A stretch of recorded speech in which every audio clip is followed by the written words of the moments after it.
I'm gonna put my video and see how messed up my hair is. Hang on. I don't even know. Oh wow, look at that. I don't know what happened between this morning and now. So it looks like a little fold on it, but there you go. Hi, this is me, the person behind all of the meetings and everything else. This is me. Okay, so let's get started right away. If you're not familiar with Zoom, to unmute your microphone, all you have to do is go down to participants in this lower part of Zoom where it should be a 5 there, and your name should be right next to them. All you have to do is unmute your microphone to speak. If you're not sure how to do that, or if it's not working for you, you can also use the chat icon down here, and you can do what I'm going to do, which is put something in chat if you'd like to talk, and then I can unmute your microphone if need be. But this is going to be kind of a group conversation about the sprint that's to come and going over some details around it. I'm going to share my screen and shift focus over towards the mural that corresponds to your team. And we can go over some of the finer details there. Okay, we'll go over each section. So give me 1 second as I kind of do that. Hang on. Right, okay. So you should be able to see what I'm displaying on the desktop here. It's basically the same mural that you probably looked at just a second ago. What we'll do is we'll kind of go over each section from the top to bottom and go into who's kind of filled out stuff and who has not. So it looks like on the call, right now we have Christina, Danielle, Julio, and Natasha. And it looks like from this that Eric didn't fill out his information, either did Janine, though Janine did put in her availability for next week. So we'll go straight to you, Julio. It looks like, let me go back to mural here. If you want, well, rather than me kind of explaining what you've already put in there, why don't you go ahead and unmute and kind of give yourselves a short introduction on what you're all about. For sure, yeah. Thank you. Can you hear me well? Yeah, you're good. Perfect, excellent. All right, so my name is Julio. I'm originally from Peru, but I've been living the last 7 years in Brazil, where I founded a fintech startup. We basically are a mobile app that help people that don't have access to formal financial services to have access to them and to organize their finances. Throughout this journey, we just opened the same company, actually, our second startup in Peru as well, looking at our home market. And throughout this journey, I've been putting into practice all these methodologies, not only design thinking, but the process of design thinking, which is basically what we call design sprint. And I've been doing that in many places around the world. So in parallel of the startups, I've been developing other low-cost technologies for social development in general. So I've been doing design sprints in Africa and Asia and other countries in Latin America as well. And I'm really excited to be part of this fascinating project and group of people. So, well, basically, you say you wanted me to talk about the skills that I mentioned? Go for it. Yeah, the ones that you put down in there. Sure. So I wrote down problem solver, connector of ideas, and energetic.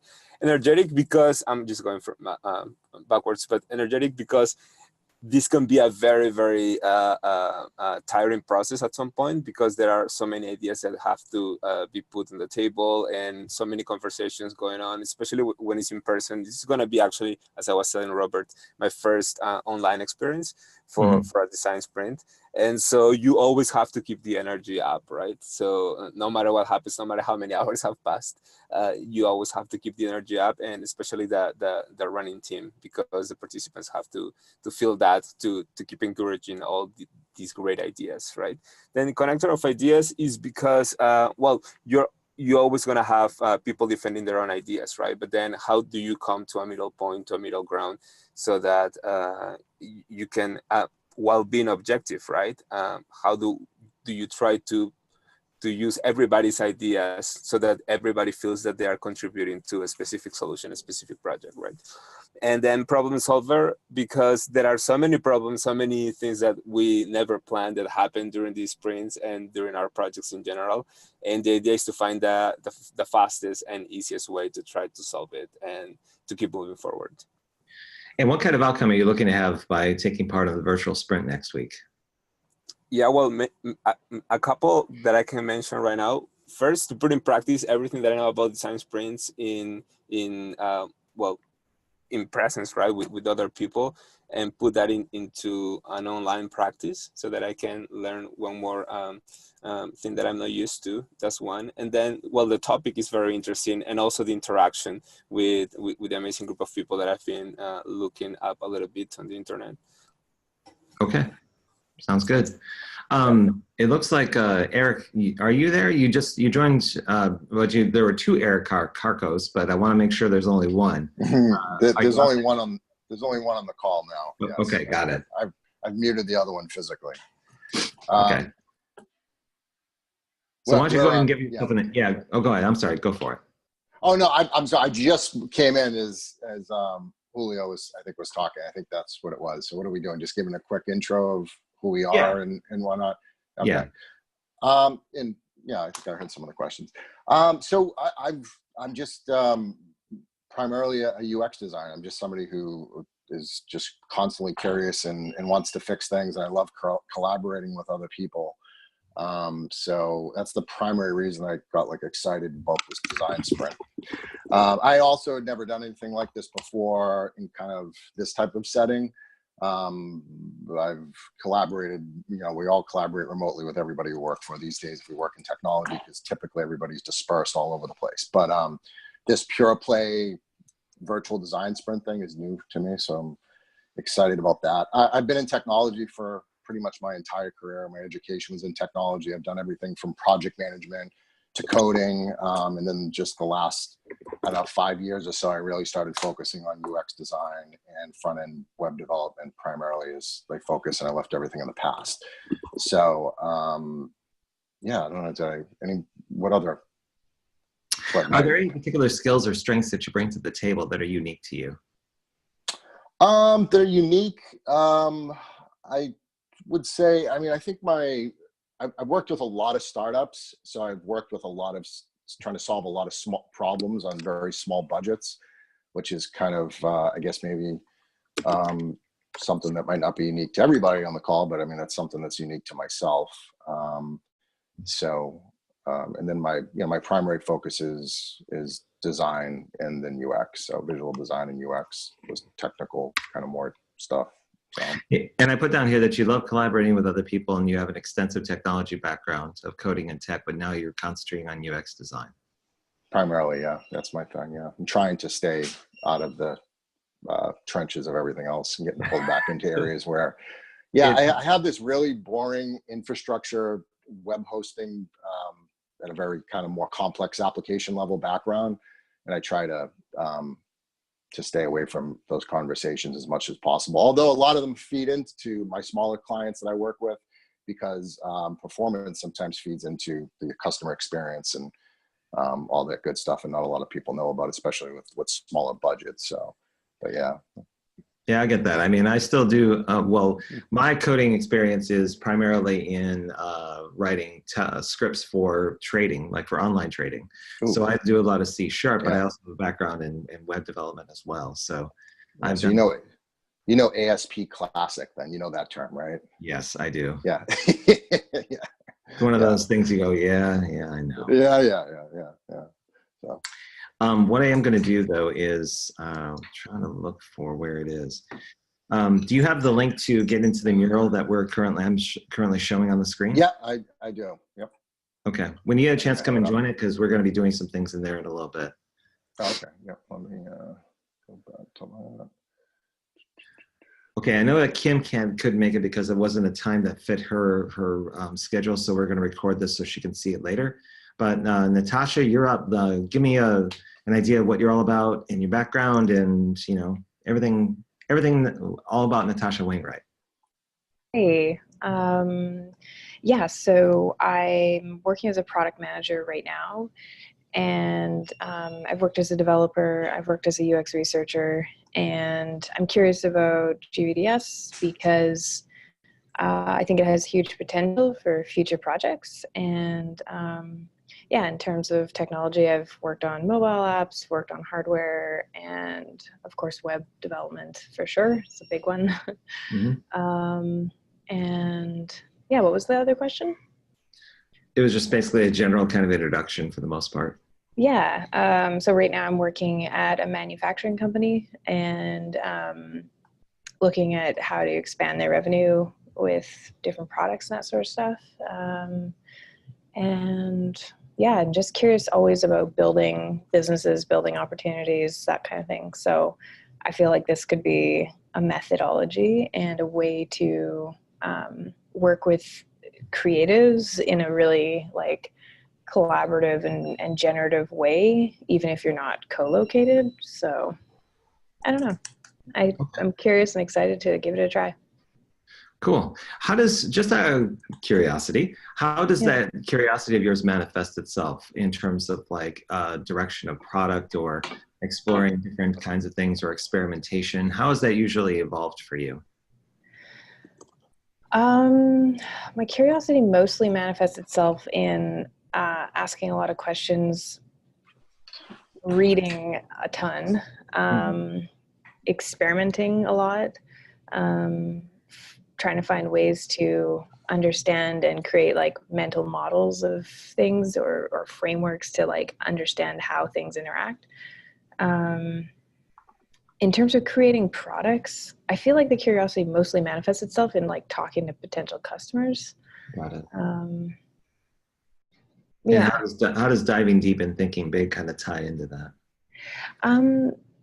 The thinking big and diving deep, like it's sort of something that I think describes well my tendency to like be like, I can be like really, really high level and looking at like major interactions, and then I can get like super, super precise and, you know, just get really curious about something like very, very detailed. And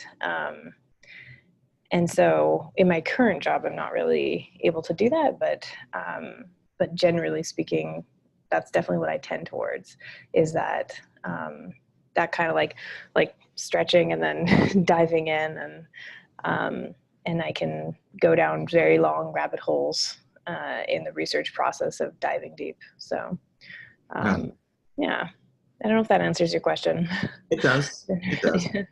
What are the icons represented below the scales that you put in there? I like to do a little bit of interpretation. So the thing kind of corresponds to the light bulb. Diving deep is probably looking very closely into a particular subject matter. Insatiable curiosity in terms of the conversations you would have with customers. Yeah. And I mean, the two icons are like the question mark and then the like ... ellipsis. I just felt like that was really like an interesting way to represent kind of the process of curiosity, which is the back and forth and the unfolding of that, I guess, in a conversation. And sometimes that conversation is with yourself or with material, or you know, it's a bit asynchronous in the traditional sense of a conversation, but is certainly nevertheless a conversation. And then other times it's actually with a person, with a customer, or with a you know, colleague. Got it. Yeah. Okay. I don't know, I thought those icons were kind of vaguely applicable. Oh, that's fine. I mean, for the morning session we had two people do them, and it was I got close. Usually when I was trying to figure out what people were concentrate or what they were trying to represent with the icons, I was fairly close, but we're in the ballpark there. Okay, so Hernan is also going to be a little bit late. He's down in the Philippines, or sorry, he's in Cordoba, which I believe is in the Philippines, but he's going to be coming around eventually. The next step beyond this is, or the next step in this is verifying your role. So right now, these are the kind of like the roles that were brought from registration. So based on what you've been saying, for example, Julio, I think you're kind of primed to be the facilitator. Eric, you're kind of aligned with being a designer with where you want to go with UX design. Natasha, I think from a research perspective, it seems to align with what you just told me about yourself. Does anyone have any other thoughts around roles in terms of, do you want to do something different, or do you want to do a blend? What would be your preference? I assume that everyone's okay with it, but you can tell me otherwise. I know I'm super flexible with anybody that wants to do whatever. I mean, I'm big on the research side as well, just because the curiosity side just always gets at me. But somebody wants to collaborate on the design, I'm open to anything. I'm very flexible. I think the whole purpose of this is primarily a learning opportunity. So it's, if anybody, I'm open to anything. Okay. Sounds Same good. here. Same here. I'm, happy to jump in. I've done all of these roles in various parts of my life, so I'm happy to jump in. Okay. But I'm happy with researcher too. Sounds good. Okay, so as mentioned before, there is another doodle poll, the wonderful checkmark doodle thing that we do. But this one's about the availability for next week. The reason why this is particularly important is for two reasons. One is I need to know when people are going to be available at the same time online, potentially to get together and do online activities versus just working offline, either passively or what have you. And the secondly is to kind of structure some activities related to the design sprint that we've chosen, design sprint type that we've chosen for this particular week. So from what I've seen in the data so far, it looks like Natasha and Janine have already put theirs in. I sent emails out to each of the team members to see if they can put something in, but while we're on the call, and kind of going into the sprint brief review. If you have time, all you have to do is just double click on the doodle icon down here below, and that should open up a new window that brings you to the particular poll that corresponds to the availability. And within Doodle, it's just a matter of putting in a name down here, like my name's here, but your name should appear in this spot. And then putting checkboxes next to the timeframes that you would be available to get it together online. Now, by putting those checkboxes in, I don't want to make the correlation that you're going to be available throughout the entire time and I'm going to schedule a 5-hour meeting, which was not going to be the case. It's more of, I'm going to try to find a common 2 to 3 hours on Monday, Tuesday, and Wednesday that most people can get together, with the notion that if one or two cannot make that time, we're going to record the sessions so they can contribute later on, or find a separate meeting where those 2 or 3 individuals can meet again and explore the same kind of problem space. It's flexibility in the model in the sense that I understand that 5 people all being available at the same time, given a work week and other dependencies like family life and such, may be challenging. So we're going to work with what we have and kind of move forward depending on what people put in this poll. So again, do put in there what's reasonable for your schedule. Don't feel like you have to overextend for the sake of being available. Just put down what seems to make sense for your calendar and we'll work from there. So go ahead and kind of work on that while we're going into this next section, which is the sprint brief review. Now, if you're not familiar with the concept of a sprint brief, it's similar to everything other things in design and software development, where it's a very quick overview, high-level overview of something that you're endeavoring to do. Now, in this case, it's a Google Doc that everyone should have edit rights to. And this is just to show that I'm putting it up in the share in Slack, or sorry, in Zoom, where this is what another team back in February had kind of worked out for this particular challenge. The thing here is that the success criteria is suggested by that team. It isn't something that you have to move forward with. These are all possibilities that you can shoot for next week if it makes sense for everyone concerned. The target audience and subject matter experts will get into a sec, but the first kind of discussion amongst the team to start the hour is for the outcome that you want to spend for next week. What kind of success criteria makes sense to you? Now you have these 4 to choose from in terms of something that seems to make sense. Or if it doesn't make any sense, in Mural, all you have to do is just double click on one of these digital cards and start typing where the outcome that you're thinking about can be here. But essentially, we're going to spend some time between the 3 of us that are on the call, 4 of us really, to talk about what you want to have at the end of next week. What would make sense given the challenge that you're taking on. And anyone can talk at any time, so it's not me doing a raise hand or anything. But feel free to just kind of speak if you have anything that you're thinking about.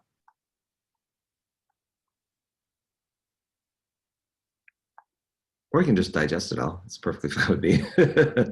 I mean, I'm going to stop my video in this end just because I don't want my voice to break apart.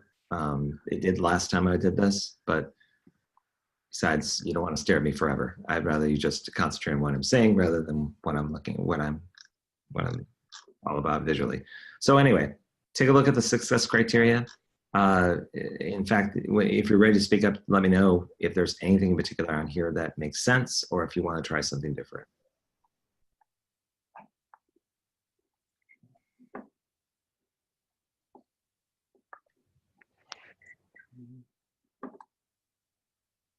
So far, it makes sense to me.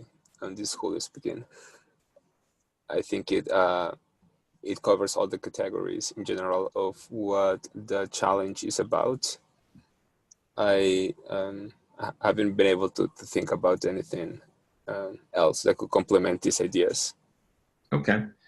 Whatever one on the call wanted like a couple of minutes to kind of digest the brief as well as the success criteria, and then we could discuss. I had a look at it before, and one of the things that I wondered about was for example, like the increased awareness one, the third one over. Like I was like, how do you measure that? Or like in terms of a criteria, like, I don't know, it just felt a little difficult to achieve maybe versus like the first one, which is like very explicit in some sense. And so I was like trying to think of like other criteria that would respond to the question. I feel like there's more to be explored there, but I don't exactly know what it is, especially since it's kind of a new, especially because GVDS is kind of a new thing to me. And so when I think of like the time and the investment that I'm making with attention,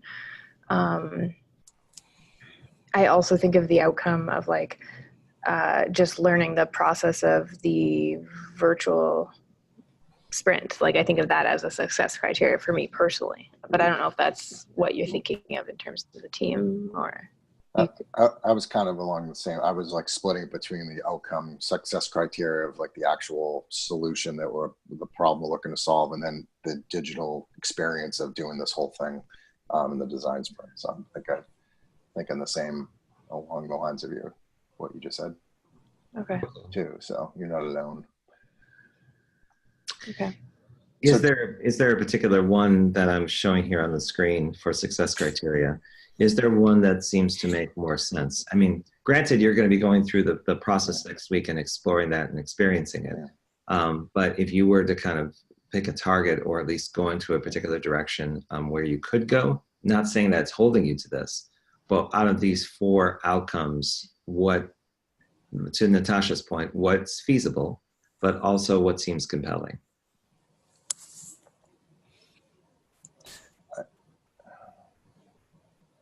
And if none of them do, you can always put in your own. Yeah, that's a tricky question. I think they can all be compelling in different ways.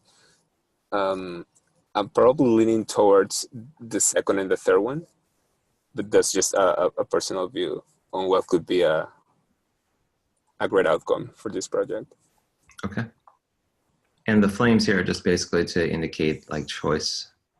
Usually I'll make them a little bit darker if there's more confirmation of a particular one, but this is just basically to show interest so that when we start next week, it can be one of those things that we'll have in the backdrop in terms of like where we could go, but then as we get more information and discuss the overall challenge.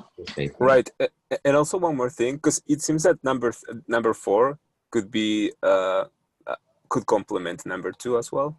Mm-hmm. So they seem to be very in line. Okay. And for reference, these were all voted on. So we didn't do kind of like a brainstorm. People put the stuff up on what they thought. it was kind of that plus some affinity diagramming and voting of the team that originally worked on the challenge. Excellent. Okay, any other thoughts with this one? I think, yeah. Can you guys hear me okay? Yeah. Okay. I think that number 2 and number 4 complement really well, as Julio said. I kind of, yeah, I don't know. Number 3 just doesn't, like, I just feel like that's maybe, I don't know, kind of a difficult one in the ambiguity perhaps, or maybe not the ambiguity, but just in the, like, I just feel like that might not actually generate like something useful, or I don't know. I don't know what I, I don't know what I have for number 3. It just doesn't seem to be. Well, it's because I think we'll just have to see where it goes. Yeah. But number 2 and number 4 seem like they could work really nicely together. And even maybe number 1 could tie into that as a feature within an app, for sure. Okay. Okay, we'll move on to the next one, which is what kind of target audience will you be designing for? So when you're talking about these kind of success criteria that you had kind of worked or talked about, the 2 and the 4 were basically like things that tied in together that may be a potential approach. So when you think of the audience for those particular items, who would you think would be the end customer, consumer, or even the type of business that would find this appealing or be interested in this? So this is something that involves interaction on everyone else's part. If you've never worked with Miro before, all you have to do is just take your mouse, select one of the digital cards, and double click on it to type. But go ahead and take like about 2 minutes to think of the audience for 2 and number 4 and see where it takes you. We can discuss real briefly. I'll set a timer up here at the top for 2 minutes, just to basically give us some time to kind of think it over. And feel free to ask questions if you have any. So you're saying to think of the audience for number 2 and number 4 and just kind of like throw them down on those notes there? Yes, on the digital notes that are over here on the right-hand side under target audience. Okay, thanks.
All right, so let's take a look at this real fast.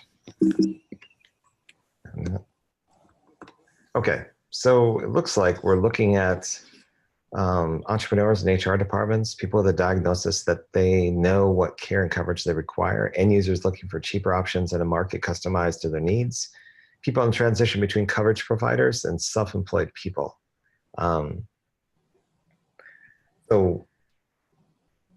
And people who have never paid for their own health insurance. Mm-hmm. was gonna say that was one of the quickest typing notions I've ever seen me on a copy paste. Yeah, I didn't realize. I lost track of the fact that I was supposed to participate and actually add my stuff. Okay, sorry, that was there. No, it's no problem. Okay, so we have some possible targets. Is there, after kind of looking these over your own as well as others, real brief, is there anything that where you kind of read the cards and say, oh well, there's one in particular that I think is a pretty good audience for what we're going to be concentrating on?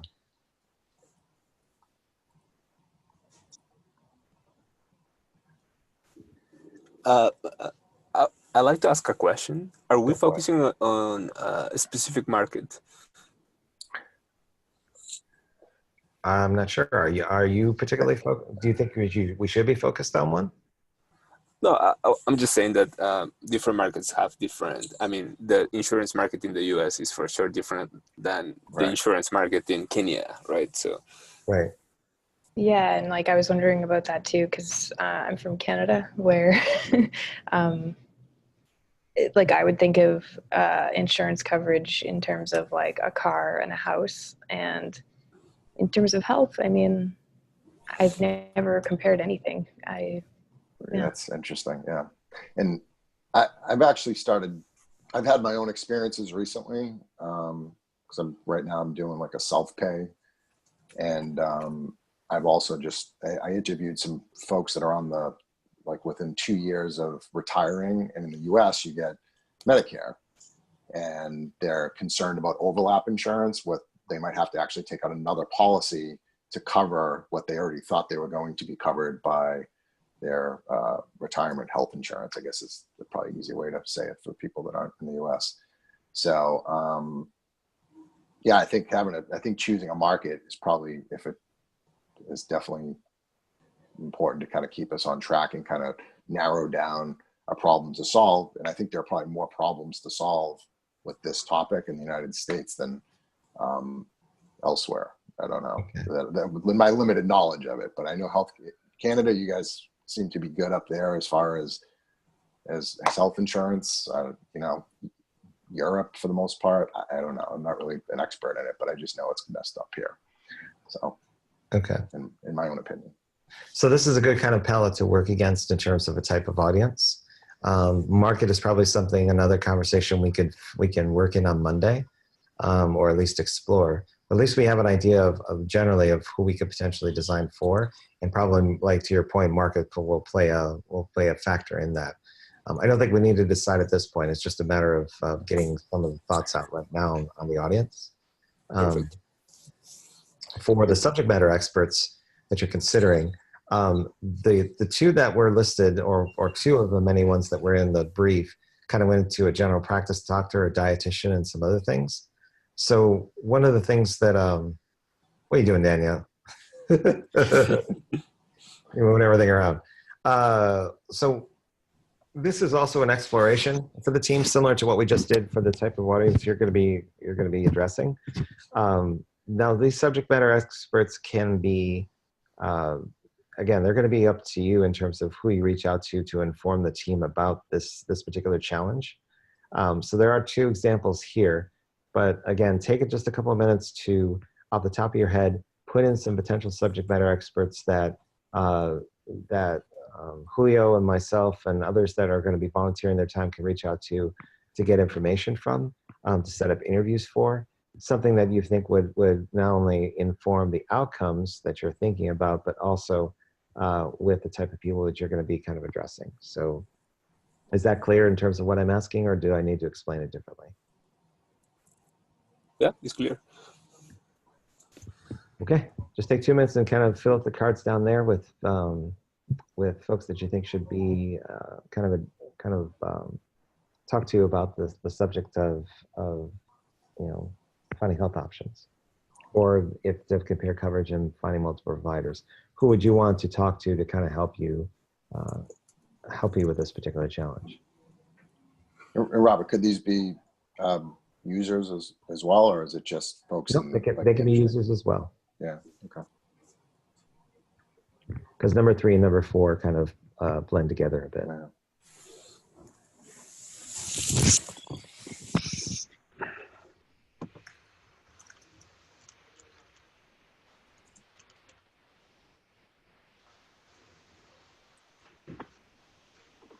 And I'll take out dietitian and general practice doctor. Just because if you have a different view on who should be there, then go for it.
We good? Oh, got changed. Okay. So this time around, we're going to do something different. Rather than kind of leaving a palette, we have a few subject matter experts here. What I'm going to do is if you've never done Mural before, or if you're not familiar with it as well as like say somebody's been using it for a while, I'm going to just do a quick voting session just to kind of showcase what that's like.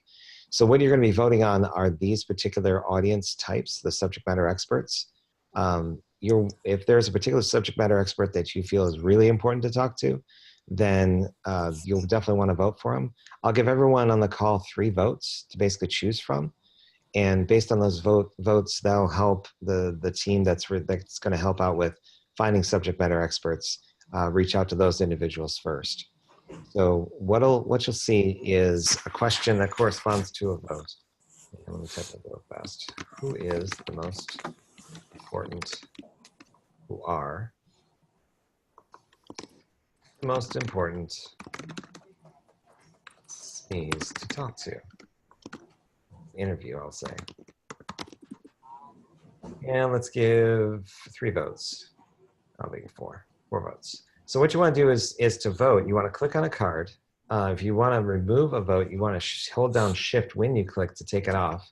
And your vote's going to be anonymous, so people are not going to know what you vote for. But just vote on these 7 cards under subject matter experts. Once we're all set with that, then we'll go ahead and show the results. And I'm going to refrain from actually voting. Just because I don't want to skew the results per se.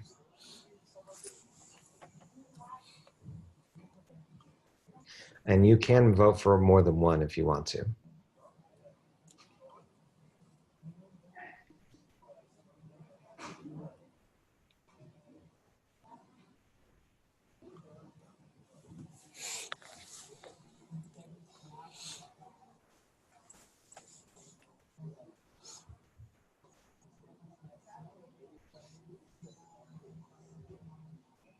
Okay, great. On the voting session, and you should see a result page come up that'll showcase who was on top. And it looks like there were 3 unique voters for doctors in general with basic knowledge of the market's pros and cons, as well as insurance providers, with users who have been covered by multiple different companies at different points in life, who know search, explore process for getting coverage. So that's also close second. When I close this result window, you should see what I see, which is some colored bubbles that correspond to the votes. So I'm going to go ahead and put borders around these just so that for reference, we know that this is what we're targeting in terms of who we should talk to and inform what we're going to be doing on the sprint. The last part of this is who to interview. Now, the who to interview may be the same as the subject matter experts.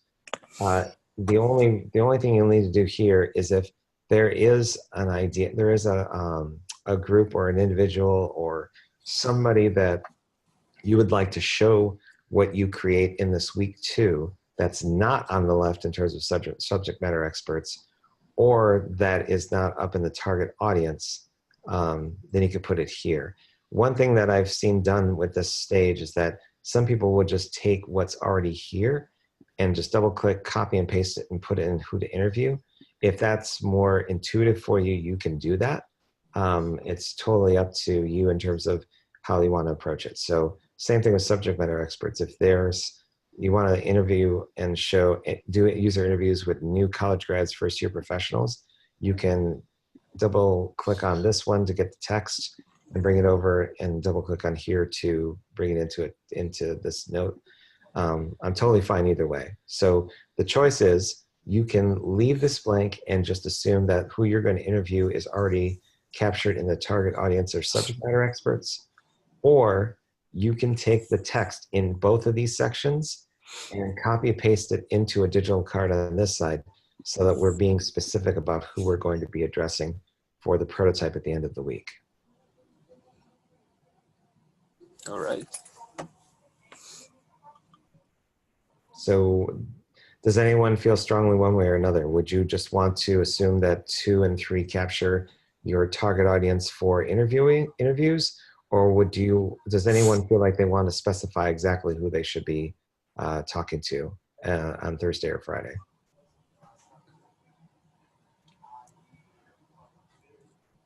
I think we should be a little bit more specific, but it clearly seems that we're targeting at all the stakeholders, right? So we have the providers, we have the end users, and we have people in the middle, the stakeholders in the middle, which are the doctors. Yeah. I also think like it would be ideal to talk to insurance providers, but I don't know how realistic that is in terms of an interview for a prototype unless somebody knows somebody. Right, and that was the main reason I wrote InsurTech startups, because they know about the problem and they are also providers, or at least they have these contacts. So they're like in the space. Exactly, yeah. It might be easier to get a hold of them. Yeah. Yeah, I mean, the tough thing, especially at least in the States, is insurance companies are a business. In most cases, they're not really necessarily here to help the end user. At least that's what they make it very confusing. I don't know if it's intentional or not, and that's just from talking about the folks that are consuming and interacting, their information, interacting with them. So, well, I did a sprint earlier with a company called Health Markets, which was about selling insurance on the open market, and they were really interested at the time. They were really interested in finding out the experiences of people that were looking to switch insurance. They had looked at companies like Lemonade and people in that space that were offering cheaper alternatives to giving like wider coverage. But there was a lot of interviews with end users during that time on what they wanted. So I think between people that are part of the Global Virtual Design Sprint Network and other people, we could potentially find these types of folks in our own network, as well as through the networks of others, to kind of represent these two particular profiles. It's funny. I have Health Markets up right now. That's one of I just did some quick searches, and that was one of the sites that I found as a competitor. It was just happened to be up. Just healthmarkets.com. Yeah, it was just something it was just up on my screen already. Yeah. So it's interesting. Yeah, for our sprint, they worked on an app that allows people to like scan their prescription bills and things like that. So it was interesting. Cool. Okay, great. So anything else I should put in the who to interview part in terms of, this is just what I heard from the conversations, but is there anything else I should kind of put there? I mean, I think we could probably just sum up the third with just users in general, whoever those users end up ultimately becoming the target of the project. So users of the product, but are they going to be something where you've kind of indicated up here with first year professionals or college graduates or pro retirees? Does this kind of encompass all of those, as well as the folks that are up here, self-employed people, SMEs, and entrepreneurs and stuff?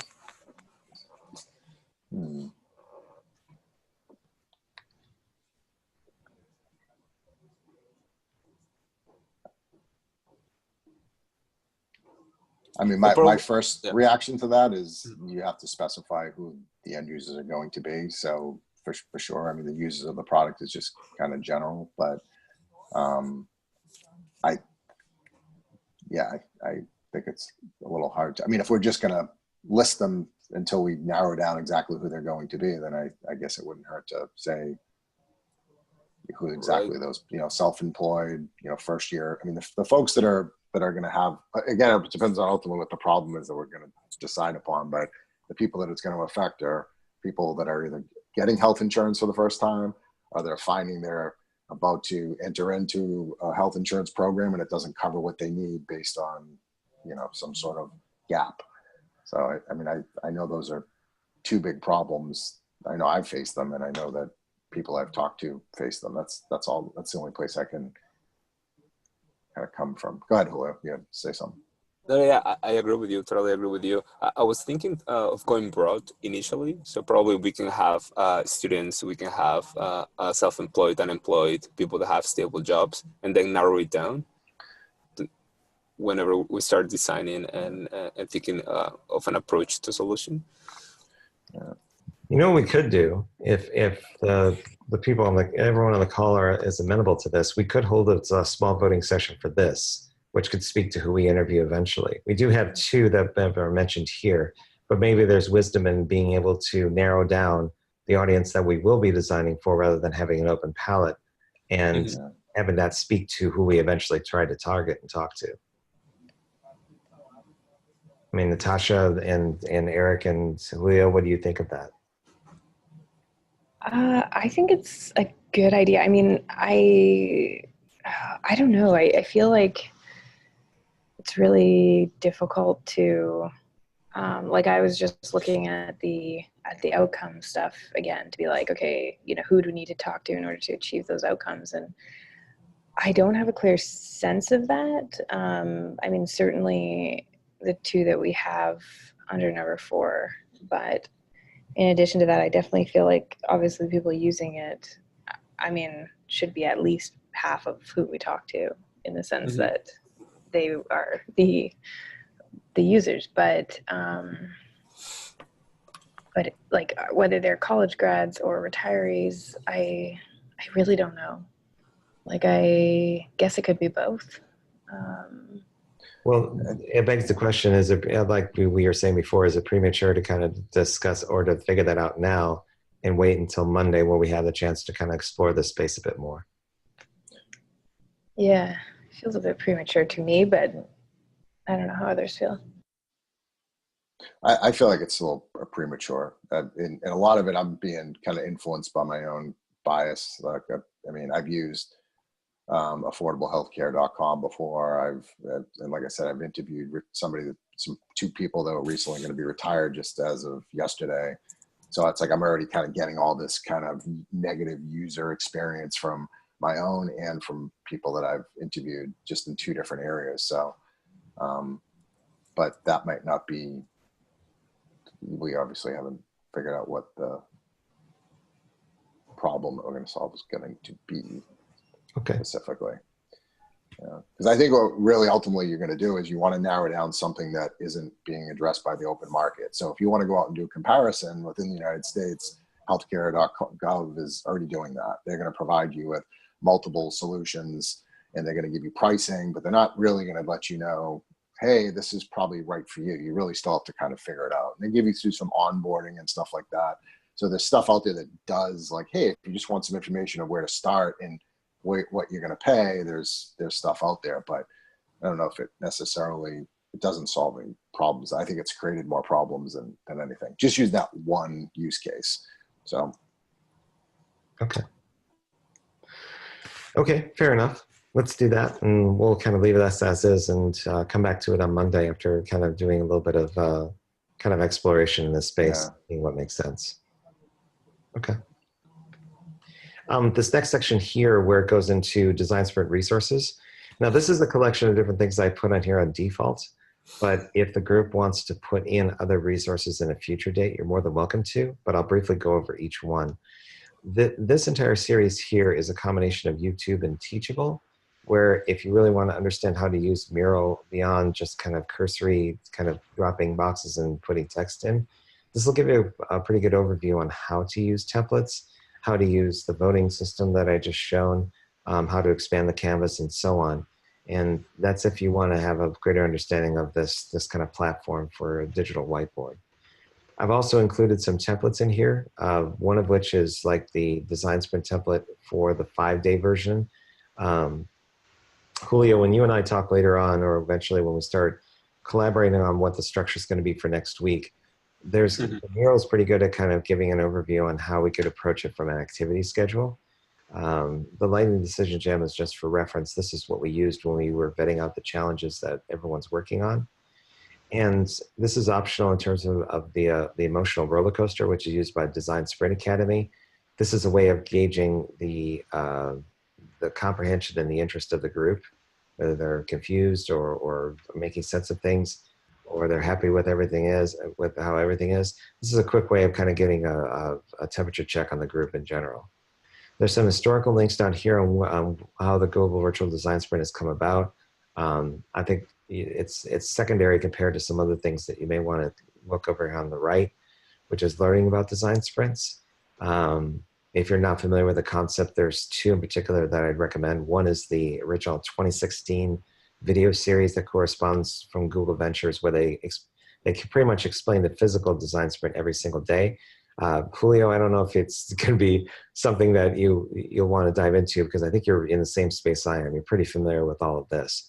But Eric and Natasha, if you're interested in kind of exploring that process, then these are 3 foundational videos that should get you started in the right direction.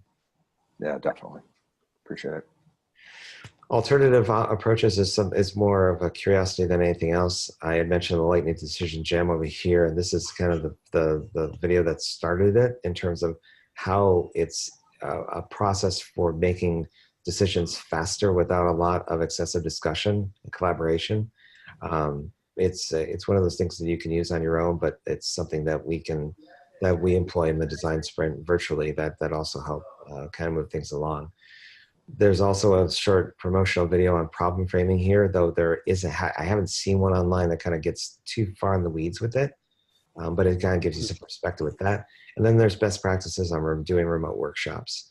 The one I would recommend the most is this particular one by Jim Kalbach and Mark Tippin that get into some of the foundational aspects of running a online workshop that are going to speak to some of the things we do next week.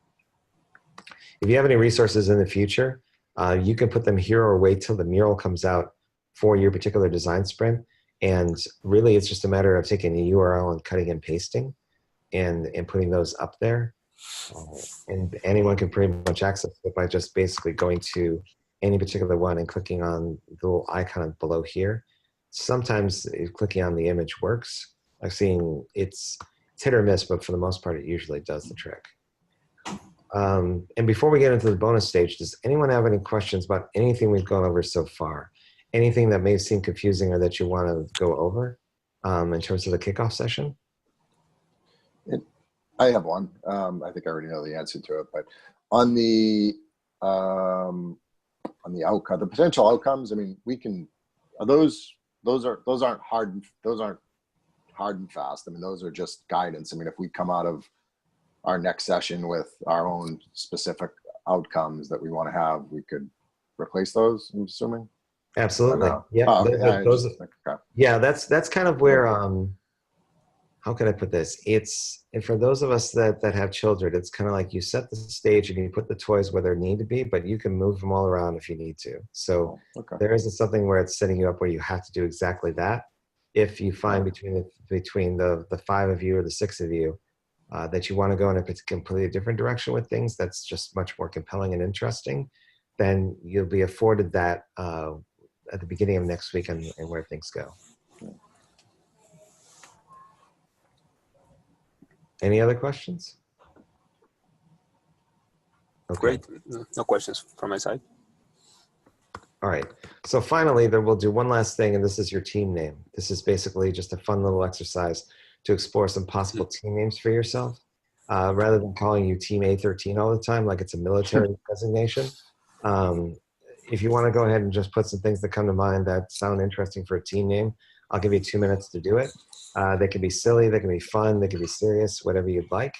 But go ahead and work with a mural and just copy and paste these cards until you run out of options. Otherwise, I'm going to name the team Pick a Color, Any Color. And go with that. But at least that'll be a start. So go for it.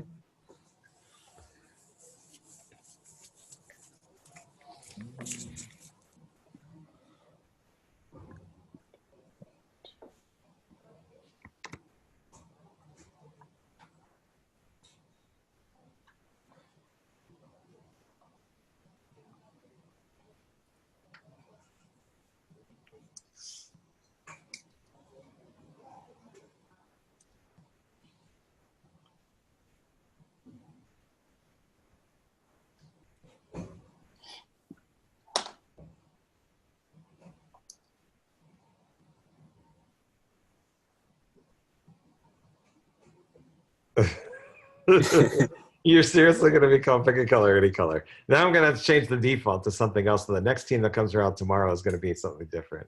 Oh, are we supposed to write this on the board, or are we? No, the easiest thing to do is just double click on the card. And okay. Yeah, I guess I'm not seeing that card. Sorry. Yeah. You just do it. You do it within the mural itself. Wait, what are we supposed to be? Like, I don't get it. Everyone is totally confused. Okay, so just we write down a name, right? Is that it? Right. So the name of any of these digital cards could be something like the Furious Five, for example, could be one. Another one could be there's another team name could be I'm just putting off the top of my head, Los Lobos. De health, yeah. You can be health related, like let's say I'm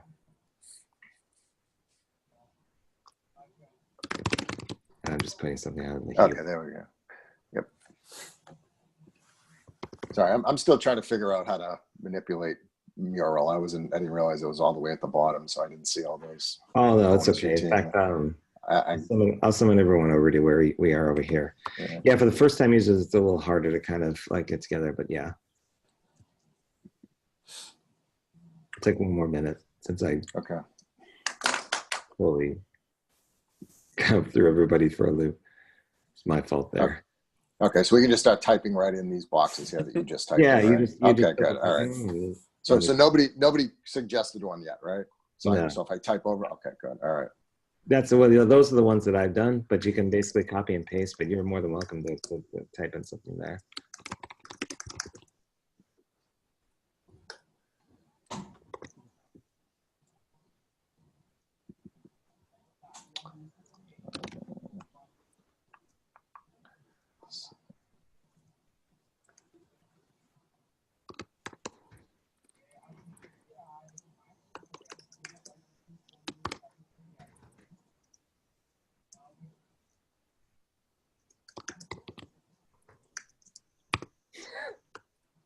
It doesn't make any sense. I haven't had lunch, and I think I'm getting a little loopy. Yeah, ditto. Okay. Wound Wonders. There you go. All right. Let's stop. Holy Health. No. I like Holy Health. Oh, no. You already had it. Never mind. Good. Got it. Okay. There you go. All right. We'll do a quick voting round, and then we're done. All right, cool. 9, so we'll do 5. Start a voting session. What's your team name? I know some of you have to go. And I don't want to keep you. So outside of the voting session, Eric, make sure you put in your time in the next couple of days and when you're going to be available next week. Yeah, I will. I was looking for that link too, so I think I know where it is now. Okay. If you need it, just let me know. Yeah, I thought I actually already did it, but I think it might have just been for today's session. So yeah, I'll do the rest of them too. Okay. Not a problem. Oh.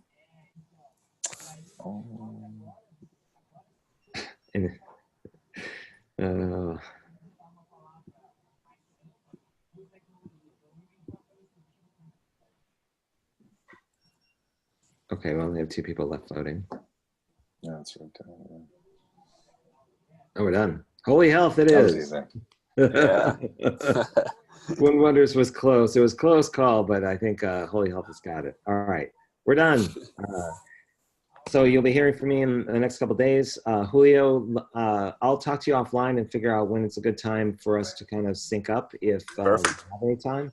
That's great. we'll get everything set up for next week. All right. All right, everyone. Thank you very much for Cool. joining the call, and hopefully this was worthwhile. If you have any questions for me, follow up with me offline. I'll be available for the rest of the afternoon, so more than happy to have a discussion. Cool. Thank you, Thanks, everyone. Robert. Bye, everybody. Okay. Nice Take meeting you. care. Bye.